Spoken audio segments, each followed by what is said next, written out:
Hello বন্ধুরা, good morning. আমি সুস্মিতা। নতুন আরও একটা ভিডিওতে সবাইকে স্বাগতম জানাই। তো সকাল সকাল ভিডিওটা শুরু করলাম আজকে একটু অন্য জায়গা থেকে। বেশ কয়েকদিন ধরেই গাছে খুব ভালো ফুলও ফুটছে, যেহেতু আমাদের এখানে একটু গরম পড়ে গেছে, ঠান্ডাটা একদমই নেই, সেহেতু গাছে কিন্তু এখন অনেক ফুল ফুটছে। তাই সকালবেলা সমস্ত কাজকর্ম সেরে সকালবেলা পুজো করব বলে সেই ফুলটা আমি ছাদে আনতে চলে গেছিলাম।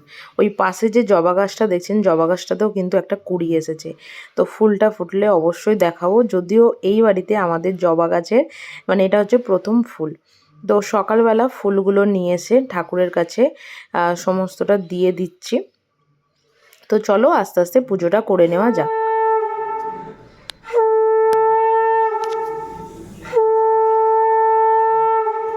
চলো আজকে তোমাদেরকে আমি দেখাবো আমাদের গাছে গোলাপ ফুল ফুটেছে এবং কালারটা কতটা সুন্দর। কালারটা হচ্ছে পুরো একদম অরেঞ্জ কালার, যেটাকে বলা হয় একদম সেই অরেঞ্জ কালার। দেখতে যে কি ভালো লাগছে। আমি বোধহয় ফার্স্ট টাইম হোক বা এর আগে কখনো এই ধরনের অরেঞ্জ কালারের গোলাপ দেখেছি বলে তোমার মনে হয় না। দারুণ। আর এই একটা গাছ আছে যেটাতে ফুলটা একটু একটু করে ফুটেছে, আর জবা গাছে কুঁড়ি এসেছে। তো গাছগুলোতে যখন পুরো ফুল হয়ে যাবে তখন আমি তোমাদের সাথে আবার শেয়ার করব। আর এটাতে আর একটা জিনিস দিয়েছি, যদি হয় অবশ্যই তোমাদের সাথে শেয়ার করব। এরপর সকালের ব্রেকফাস্টের পালা। তো ব্রেকফাস্টে এখানে হয় না যেটা যেখানকার খাবার, তো এখানে আসার পর বেশিরভাগ দিনই আমাদের এই চিড়ের পোলাওটাই খাওয়া হয়। আর চিড়ের পোলাওটাতে আজকে অনেক রকম সবজি দিয়ে করা হয়। তো আজকে সপ্তাহের যেহেতু শেষ দিন, যারা বাইরে থাকো এবং যাদের সপ্তাহে একটা দিনই বাজার করার থাকে, তো তারা এইটা সবাই জানো যে সপ্তাহের শেষ দিনগুলোতে সবজির একটু ক্রাইসিস সব বাড়িতেই হয়। তো আমাদেরও সেটাই। তো ওই নর্মালি ক্যাপসিকাম একটু বিনস কড়াই দিয়েই করা হয়েছিল। ওপর থেকে একটু পেঁয়াজ কুচি এবং দিয়ে দিয়েছিলাম হচ্ছে এখানে এক ধরনের একটা ভুজিয়া পাওয়া যায়, যেটা ভীষণ সুন্দর খেতে, একদম ঝুরঝুরে। তো সেটাই নিয়ে আসা হয়, সেটা দিয়ে খেতে খুবই ভালো লাগে। এখানকার যে দোকানগুলো আছে সেখানে পর্যন্ত এই ভুজিয়াটা খুবই ফেমাস।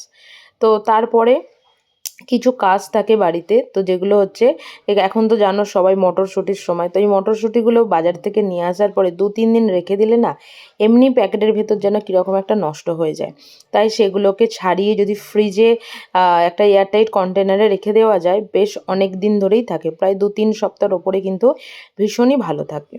তো তারপর আমি ওই কাজগুলো করার পরে কিছু সবজি বাজার থেকে নিয়ে এসেছিলাম, তো সেগুলোই একটু কেটে নিচ্ছি রান্না করব বলে।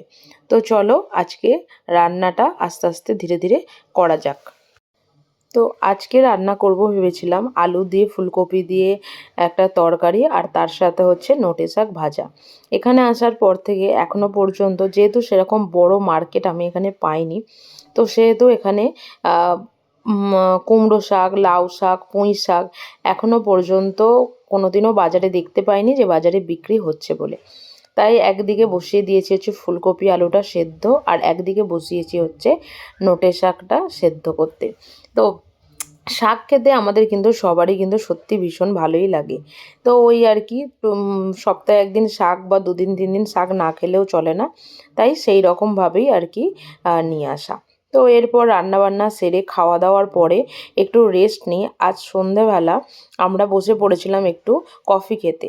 যদিও সন্ধ্যের দিকটা হালকা হালকা একটু ঠান্ডা ছিল, আর ছিল দিনটা হচ্ছে ছুটির দিন। তো এই বাইরেটা বসতে ভীষণই ভালো লাগে, চারিদিকে সবার বাড়িতে ভীষণ সুন্দর সুন্দর আলোও জ্বলে, আর এখানটা খুব সুন্দর হাওয়াও দেয়। তাই এই জায়গাটা বসলে সত্যি মনটা যেন কোথাও গিয়ে একটা জুড়িয়ে যায়। তো এখানে বসে বসে আমরা একটু কফি খাচ্ছিলাম। তো আজকের ব্লগটা এতটাই আর কি। তো বেশি ভিডিও আজকে করা হয়নি। কেমন লাগলো ব্লগটা অবশ্যই কিন্তু কমেন্ট বক্সে জানিও। ভালো লাগলে ভিডিওটা লাইক করো, শেয়ার করো এবং চ্যানেলটি অবশ্যই সাবস্ক্রাইব করে রেখো এরকম আরও অনেক ভিডিও দেখার জন্য। তো তোমাদেরকে গাছগুলো যে যখন ফুল মানে খুব অল্প অল্প ছিল আর কি, তো তখন সেটা তোমাদেরকে একটু দেখালাম। ভালো থেকো, সুস্থ থেকো, টাটা।